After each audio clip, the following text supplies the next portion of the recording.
yung 1B nasa Eastern Hawaii Tissue Company, sino, nandun po at dinaro na 550, may natitira ako. So, yung 550 million pesos, dinaro? Dinaro po. Meaning, ginawang chips? Opo, ginawang chip. Nilalaro po. Okay. Nilalaro, meaning it's still being used? Opo.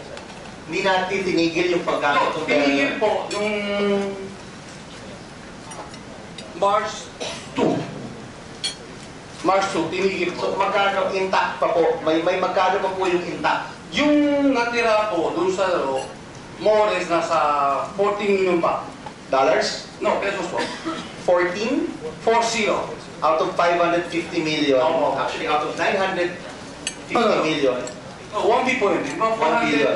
450 million po, binayaran sa utang ko po.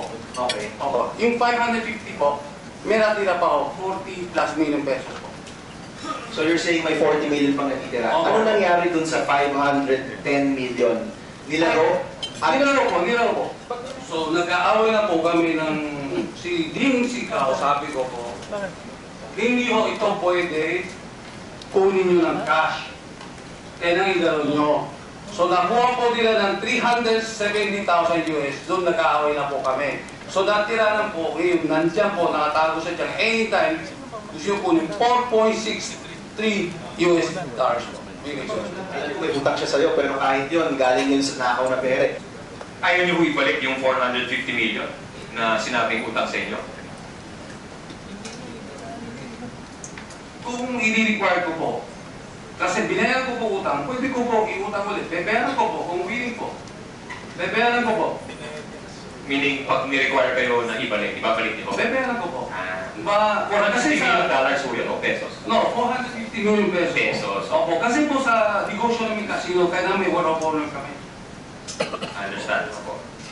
Yes, Your Honor. We confirmed that we have frozen the account, and we're waiting for proper court order on how they will be disposed of, Your Honor.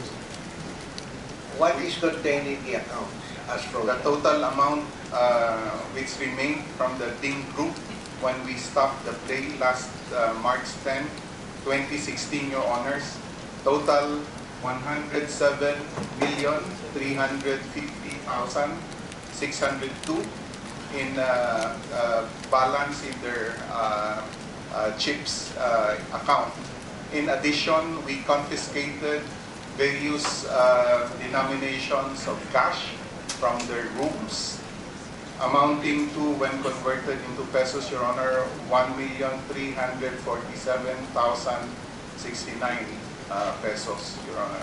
We are committed to hold this and comply with whatever court order would apply to this. this the subject of a freeze order? It's internal, Your Honor. This is the company's decision. You're